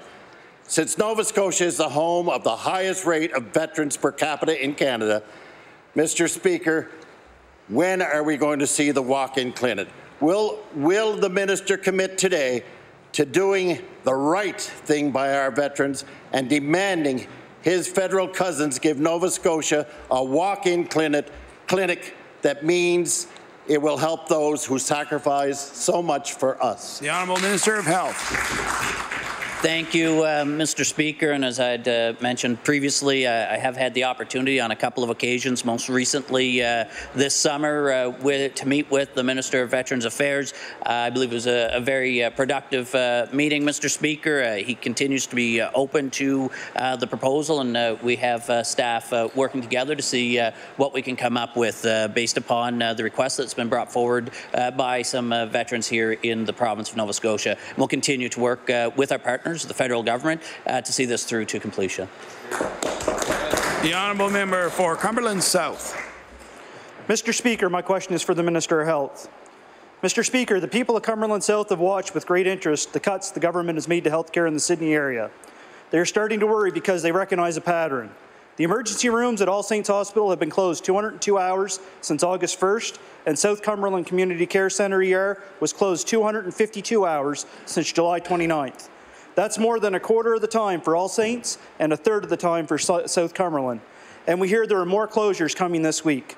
Is the minister content to let the ER closures go, or should the people of Cumberland South get ready for a visit of the Premier? The Honourable Minister of Health.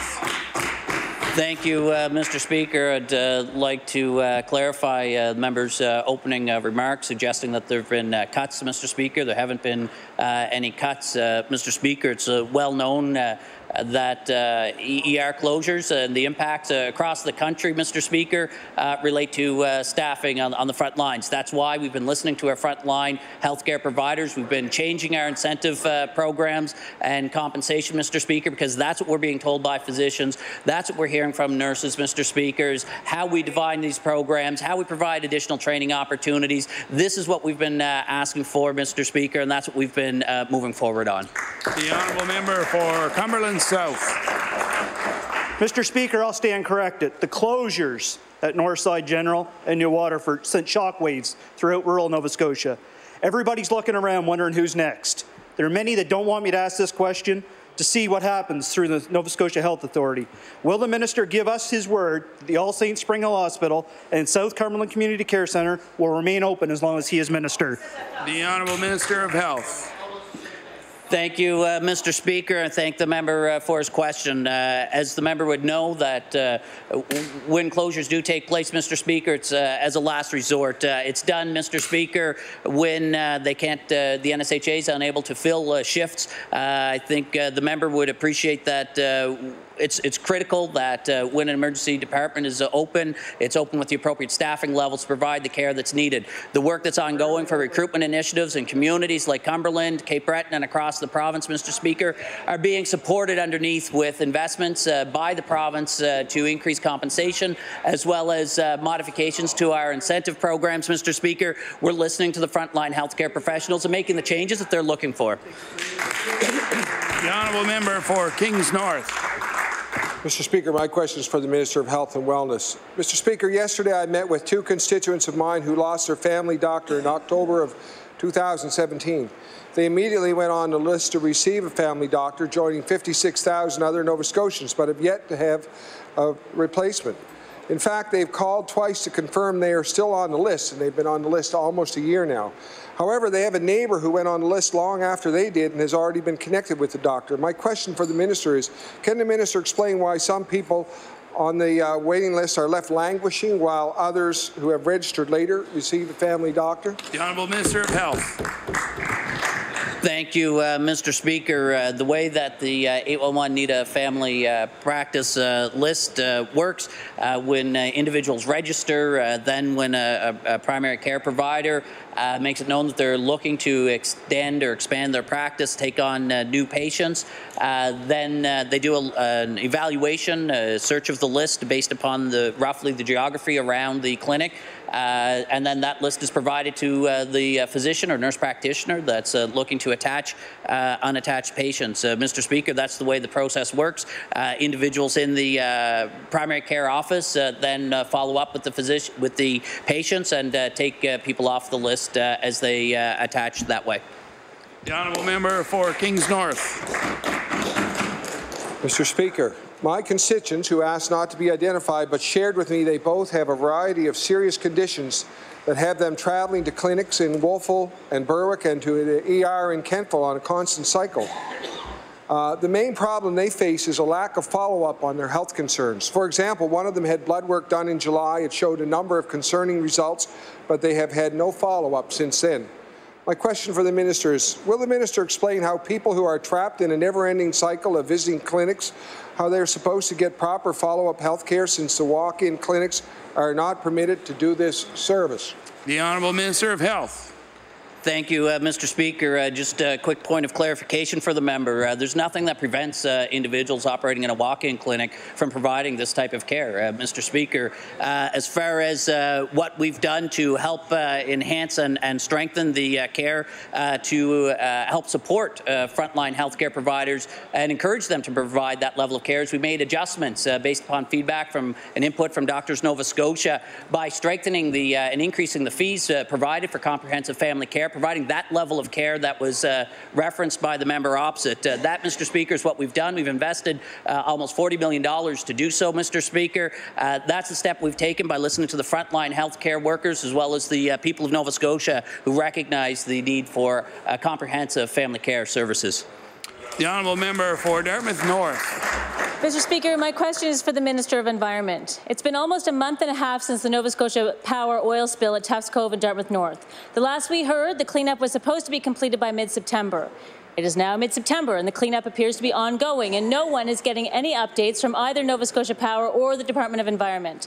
Department staff have said that Nova Scotia Power is keeping them informed, and so, since no one is volunteering the information, I have to ask, can the Minister tell us why the cleanup is not yet complete and when it will be complete? The Honourable Minister of the Environment. Thank you, Mr. Speaker, and I thank the honourable member for the question. Tufts Cove has certainly been top of mind and certainly has been newsworthy the last few weeks. We do still have a site professional on board. The company has hired a site professional. They report on a regular basis to the Department of Environment. We do know where this is standing. We know that it's a long, tedious process now to remove some of the oil that's on the coastline, but it is proceeding at a slower pace than we had hoped. Thank you. The honourable member for Dartmouth North. Mr. Speaker, Nova Scotians rely on the Environment Department to act as a watchdog so that we can trust that Nova Scotia Power is acting safely and responsibly. But for many of my constituents, this has been another example of the department acting more like a public relations firm for the industry. The minister's comments have prioritized applauding the company's efforts and minimizing public concerns. It's troubling that the minister has said her department has no plans to investigate the state of the pipe at the time it burst or why it had deteriorated, and I can table that. So my question is, how can the minister assure the public that a spill like this will not happen again? The Honourable Minister of the Environment. Thank you, Mr. Speaker, and I thank the honourable member for the rebuttal on that question. Certainly, the Nova Scotia environment is my first concern and will always be my first concern. We know that this spill has happened in Tufts Cove. We know that the site professional, they're duty bound to make sure that this is remediated and cleaned up as much as possible. And of course, nobody, when you start looking at the company themselves or any company that has a spill, it's very expensive to have a spill. And certainly, we expect companies to maintain their equipment and make sure that this doesn't happen. But in light of when it does happen, we make sure that we do have the people on the ground and reporting to our department to let us know how the cleanup is going. Thank you, Mr. Speaker. The honourable member for Northside Westmount. Thank you, Mr. Speaker. Mr. Speaker, ambulances wait at the emergency departments to offload patients because of overcrowding in those departments. When ambulances are waiting to offload patients at the emergency departments, coverage around the HRM suffers and can affect other areas of the province as well. When the minister was asked last week about a plan, he referenced the great work the Dartmouth General is doing to improve offload times. I'm happy to hear they're having success, Mr. Speaker, but the offload program he referenced was also trialled at the QE2 and discontinued for whatever reason. Maybe it's staff shortages, or maybe it's a shortage of offload beds. We don't know. So my question is to the Minister of Health is why was the program discontinued at the QE2 when it's been showing some success to the Dartmouth General? The Honourable Minister of Health. Thank you, Mr. Speaker. This is a similar but different program than the member opposite referenced. It's my understanding that several years ago, a program like this had been piloted at both QE2 HI site as well as the Dartmouth General, and was discontinued at that time at both sites.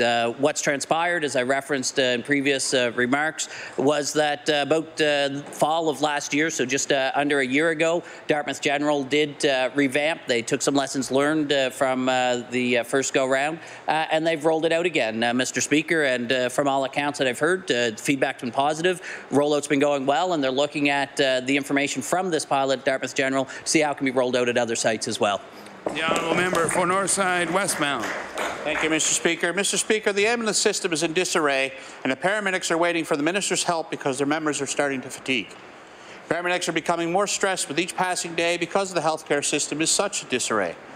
Families are upset with delayed responses and take it out on paramedics because they're usually the first point of contact with this broken healthcare system.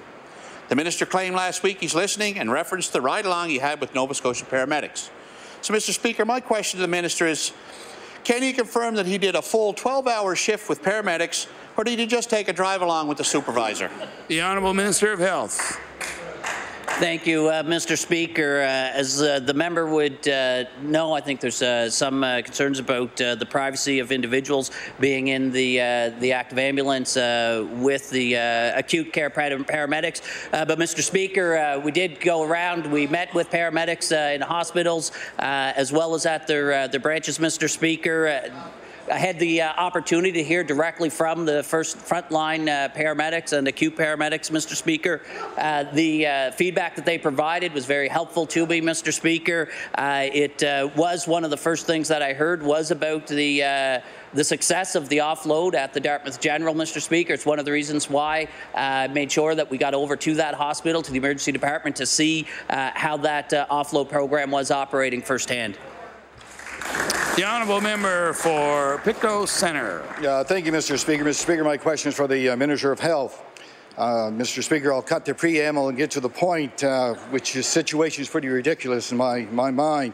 We have a senior in my area who has recently been diagnosed with Alzheimer's disease. He does not have a family doctor. Because he does not have a primary health provider, he has been denied access to the Nova Scotia Health Authority Seniors Clinic. He received a referral from a doctor from a walk-in clinic. He was still denied because he doesn't have a family physician. My question to the Minister, does the Minister agree that when our most vulnerable Nova Scotians do not have a family doctor, that measures should be put in place to give them access to specialized care like the services at a seniors clinic? The Honourable Minister of Health. Thank you, Mr. Speaker, and I'm not aware of the situation or the response that the member brought forward. I'd be happy, as the member would know, to get the information so I can look into it further. Because, Mr. Speaker, again, I've stood in this place on many occasions to highlight that, in fact, every effort is being made, and the expectations are that we do so to provide the care that Nova Scotians need and deserve. So, again, this is a situation that the member raised as the first I've heard of it. If you pass along the information, as you know, we'll work to figure it out. The honourable member for Pictou Centre. Thank you, Mr. Speaker, and I thank the Minister for that answer. The province has failed to provide each Nova Scotian with a family doctor, even after promising to do so. To make matters worse, not only are Nova Scotians denied primary care of a family physician, they are denied other services as well because their means of referral is cut off. It's a double whammy for these Nova Scotians. It forces Nova Scotians to go without care. It forces Nova Scotians to suffer because this government can't provide a doctor and can't figure out a solution. My question, Mr. Speaker, does the Minister recognize the disservice to these Nova Scotians? And if so, why are these practices not corrected and new policy put in place to prevent this type of outrageous situation from continuing to happen? The Honourable Minister of Health.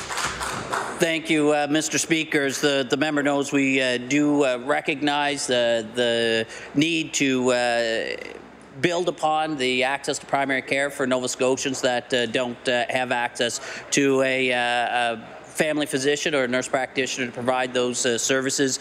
That's why, Mr. Speaker, we continue to enhance and respond based upon feedback that we received from the front line. We've invested and expanded training opportunities for both nurse practitioners and family residents, Mr. Speaker. We've also expanded the opportunities for specialist residents, Mr. Speaker. We continue to invest based upon input and feedback from Doctors Nova Scotia representing frontline physicians to provide compensation that will help both retain and recruit more physicians for our front lines.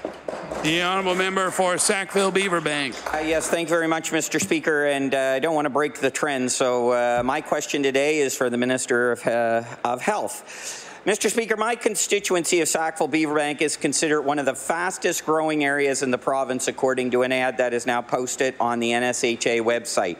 My office has recently learned that there are 3 community physicians that are all planning to retire within the next 2 years, which will mean thousands of people will be without a doctor in my area. In addition, there is currently an unfilled physician vacancy at St. Luke's Medical Clinic in Beaverbank, and while the general population of my community continues to grow, the numbers of doctors are falling. Can the Minister please explain what actions have been taken to attract doctors to an area that will soon have thousands of additional people without a family doctor? The Honourable Minister of Health. Thank you, Mr. Speaker. The member raises a concern that we've heard from other members of the legislature. That is, Mr. Speaker, what are we doing to recruit family physicians and nurse practitioners, primary health care providers to communities? Mr. Speaker, the efforts that are ongoing are increasing compensation opportunities and training opportunities for incentivizing individuals to practice in a comprehensive way to provide the care that Nova Scotians need and deserve, Mr. Speaker. That's an approach that we've taken, invested almost $40 billion for physicians to provide that level of care, as well as expand the opportunity for non-face-to-face and make use of technology to enhance the care and the services that they provide, Mr. Speaker. We're taking a multi-pronged approach because there's no single silver bullet. The honourable member for Sackville-Beaverbank. Yeah, thank you, Mr. Speaker. You know, Mr. Speaker, I want to be proactive in this case and not reactive. Over 2 years ago, there was a PharmaSave store that was opened in the Middle Sackville area, and there was a clinic constructed next to the store. The intention, of course, was for the clinic to add a new physician or two for an area that is growing and is currently not serviced by a physician. The NSHA currently does not have an advertisement for positions in the Sackville area, so I can only assume that the clinic in the PharmaSave complex was not approved for a physician that it was intended for. Now that those positions responsible for doctor recruitment at the NSHA are vacant, does the minister have a plan for health care for the residents of Middle Sackville to add another physician clinic to the area that is already built and sitting there waiting for a doctor and patients? The Honourable Minister of Health. Thank you, Mr. Speaker. As the member would know, the Nova Scotia Health Authority recruitment efforts are ongoing throughout the province. Mr. Speaker, they take every effort to secure and identify prospective recruits, whether they be new trainees in residency programs that may be looking to locate or relocate to Nova Scotia after they finish their training, or, Mr. Speaker, if they're established healthcare professionals looking for an opportunity or new challenges to come to Nova Scotia to practice. That work, Mr. Speaker, is complemented or supported by the investments that the province makes through incentive programs, and that work, Mr. Speaker, is continuing right across the province. The honourable member for Dartmouth North. Mr. Speaker, my question is for the Minister of Transportation and Infrastructure Renewal. The Friends of Crescent Beach and residents of Lunenburg County have had to mobilize to make their voices heard regarding the minister's plans to repave the road along Crescent Beach. They report that Chris Trider, the retired beach and dune expert employed by the department for 21 years, says the proposed plan demonstrates a concerning level of ignorance. If the project goes ahead as planned, it risks destabilizing the dune, potentially causing it to wash away and the beach with it. Can the minister tell us why his department has advanced the project to this stage without input from anyone with specific expertise in beach management? The Honourable Minister of Transportation. Thank you very much, Mr. Speaker, and I thank the member opposite for the question. In Nova Scotia, as I've said before, Mr. Speaker, in the evolution of our highway system, many of them are at sea level. Many of them provide a wonderful scenic view as we drive along, but they also come with sometimes some hidden considerations. In this instance, it is the highway that has existed there for quite a long time and its interaction with the existing dune system. Thank you. The honourable member for Dartmouth North. Silver Sands Beach in Cow Bay used to be one of our most popular sandy beaches until the 1960s, when sand removal destabilized the system and it transformed into the rocky beach it is today. That experience is why we have a Beaches Act and why there used to be a beach expert position in the minister's department. But the department no longer has a beaches expert, and there has been no environmental assessment or special consultation for the Crescent Beach road maintenance. So my question is, how can the minister be confident that he's not risking losing Crescent Beach like we lost Silver Sands? The Honourable Minister of Transportation. Thank you very much, Mr. Speaker, and thank you very much for the question. In the evolution of the process, of course, some of the positions were changed. We do have a very, very competent and expert group in our Department of Lands and Forestry that help us out. We also have the Department of Environment these days who advises on many of these considerations. But for the members' information, we're very aware of what was originally proposed at that particular site, and we're looking at mitigative measures to reduce the amount of material that would be removed from that area. Thank you. The honourable member for Cape Breton-Richmond. Absence of having very much time left, I'll forego my question and just ask directly the Minister for Transportation and Infrastructure Renewal if you could please provide me with an update, as I know you had a meeting on Friday regarding the tender for Lennox Passage Bridge. The Honourable Minister of Transportation. Thank you very much, Mr. Speaker, and thank the member for the question. Yes, the Lennox Passage Bridge was put out to tender. It actually came in significantly above what we had hoped that it would. In the due process that follows such an overrun on the estimate, we're evaluating our options and looking at ways that we can reduce the cost of the process and still maintain the integrity of the structure. Thank you. Thank you very much. The time allotted for all questions put by members to ministers has expired. We'll now move on to government business. The Honourable Government House Leader. Thank you, Mr. Speaker. Would you please call public bills for second reading? Now call public bills for second reading. Mr. Speaker, would you please call Bill number 32, the Body Armour Control Act? Now call Bill number 32, the Body Armour Control Act. The Honourable Minister of Justice. Thank you, Mr. Speaker. Mr. Speaker, I move that Bill 32, the Body Armour Control Act, be read a second time. Mr. Speaker, it's my pleasure to stand and speak to this bill today. This legislation is intended to better protect the safety of police and the public in this province. It's not unusual, Mr. Speaker, for people involved in criminal activity to wear body armour or bullet and stab-proof vests to protect themselves while engaging in criminal activities. Mr. Speaker, this is simply not acceptable. Its use facilitates their illegal and often dangerous behaviours. These behaviours, Mr. Speaker, put officers and innocent bystanders at risk.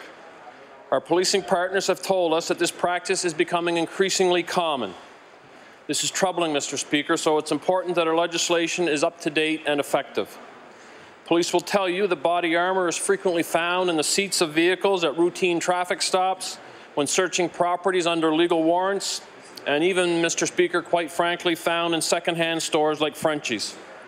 The fact is, Mr. Speaker, they are more readily available than they were intended to be. We must ensure public safety and the safety of police, as well as other professions that sometimes come into contact with criminal activity. Our legislation, Mr. Speaker, will go a long way to keeping our communities safe. When criminals have access to body armour, the risks are elevated when police are apprehending dangerous offenders. The bill, Mr. Speaker, that we are proposing will regulate the possession and sale of body armour. It will also create offences and provide authority for police to seize unauthorized body armour, and only those who justifiably require body armour due to the nature of their work will be able to possess it. That list, Mr. Speaker, includes police officers, sheriffs, correctional officers, special constables, conservation officers, bylaw enforcement officers, security guards, paramedics, and several others. As some in this chamber will remember, the former government had passed the body armour legislation in 2011, but it was never brought into force. This has given us the opportunity to enhance and improve upon that bill. The new legislation expands the exempted groups and creates a more comprehensive list of professions. Mr. Speaker, this will ensure those who legitimately need body armour are those who can use it. It also eliminates what would have resulted in an undue regulatory burden on business and employers. Mr. Speaker, it's important to point out that the issues associated with the unlawful use of body armour are not unique to Nova Scotia, nor is this legislation. British Columbia, Alberta, and Manitoba have all introduced similar pieces of legislation to address this concern. Mr. Speaker, adopting this amended legislation is the responsible thing to do. Our colleagues in law enforcement welcome this legislation. Peter McIsaac, who is the Chief of Cape Breton Regional Police and the former President of the Nova Scotia Chiefs of Police Association, called this an extremely important piece of legislation. Quote, "We know that body armour is being used to advance criminal activity. Controlling its use, keeping it out of the hands it's not intended for, and in the hands of those it's meant to protect, will improve the safety of both first responders and the public." End quote. Mr. Speaker, this legislation is just one more tool we can use to make our streets safer. And with those few comments, Mr. Speaker, I welcome the comments of my colleagues. The Honourable Leader of the Official Opposition. Thank you very much, Mr. Speaker. I am pleased to rise to say a few words about Bill 32, and I want to begin to address the minister that this is a great bill to see come forward, and the PC caucus does support this bill. We support law enforcement and other first responders in Nova Scotia, and always have, and we respect that they put their lives, Mr. Speaker, on the line every day to keep us safe.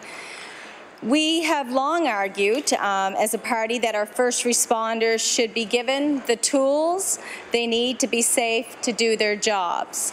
And as the minister noted, I will as well note that Chief McIsaac supports this bill and says that body armour is being used by people other than police officers and first responders to advance criminal activity. And he also you know, being a long-time dedicated public servant and a much respected individual, we appreciate his endorsement of this bill. And the safety of those that he certainly has served and those with whom he serves are always his first priority, and we appreciate that. We agree that restricting the possession of sale of body armour to police officers, sheriffs, corrections officers, special constables, conservation officers, by law enforcement officers, security guards, paramedics, and others who legitimately require it due to the nature of their work. Mr. Speaker, I also understand that this legislation is needed to regulate body armour. And as mentioned as well in the minister's notes, was that there was a bill in 2011 that was passed, but it was never proclaimed. So Bill 32, when passed, will bring clarity and the force of law to possession and sale of body armour. I just want to say, before I wrap up here, Mr. Speaker, though, to the minister, some Nova Scotians have contacted our office with concerns about the bill. They're worried that the government is perhaps in this bill overreaching and will prevent them from using protective equipment for sports, or if they own a business, paintball. So they're they're a little bit skeptical of the overall language in the bill, and as we've seen sometimes with this government, when they introduce bills, the best intentions are there, but sometimes there's unintended consequences. So in this case, I understand that these kinds of equipment that are not covered in the bill will be set out in regulations, and I just urge the minister in his closing comments that perhaps he can ease the mind of sports people and others who own businesses that would require armour, put it at rest so that we can understand that it will be laid out in the regulations, and they can continue to use protective equipment as well. So with those few words, I will say that we think this is a great bill, a good step forward, and we look forward to hearing presenters at law amendments. Thank you so much, Mr. Speaker. The honourable member for Dartmouth South. Thank you, Mr. Speaker. I want to thank the minister for bringing this bill forward. As he mentioned in his comments, a very similar bill was passed by the NDP government, but unfortunately not proclaimed due to its dependence on another piece of legislation that got stalled. But of course, our caucus supports the goal of protecting law enforcement and first responders, of making communities safer. And we're pleased to see the Act come back and look forward to hearing from folks during law amendments. So with that, I'll take my seat. Minister of Justice, it will be to close second reading on Bill number 32, the Body Armour Control Act. The Honourable Minister of Justice. Thank you, Mr. Speaker, and I appreciate the comments from my colleagues from both Pictou West and Dartmouth South. And I will take the comments of my colleague from Pictou West back to the department and ask that we speak specifically to her concerns and respond directly to her. But at the same time, Mr. Speaker, certainly welcome what input and feedback we may also receive from law amendments. And with those few comments, Mr. Speaker, I rise to close debate on Bill 32. Motion is for second reading of Bill number 32, the Body Armour Control Act. Would all those in favour of the motion please say aye. Contrary-minded, nay. The motion is carried. Bill number 32, an act respecting the control of body armour. Ordered that this bill be referred to the Committee on Law Amendments. The Honourable Deputy Government House Leader. Thank you, Mr. Speaker. Mr. Speaker, that concludes government business or opposition. Thank you. I've been working on opposition business for tomorrow. Thank you, Mr. Speaker. That concludes government business for today. I move that we do now rise and meet again on Wednesday, September 19th, between the hours of 1 p.m. and 5:30 p.m. After daily routine and question period, I will then turn it over to the NDP House Leader for business for tomorrow. The Honourable House Leader for the New Democratic Party. Thank you, Mr. Speaker. Tomorrow we'll be calling Bill 22, Care and Dignity Act, Bill number 25, Ombudsman Act, an act to amend, and Bill number 36, Police Street Check Act. So I now ask that we do rise, meet again tomorrow between the hour of 1 and 5:30. Motion is for adjournment for the House to rise to meet again tomorrow between the hours of 1 and 5:30 p.m. Would all those in favor of the motion please say aye.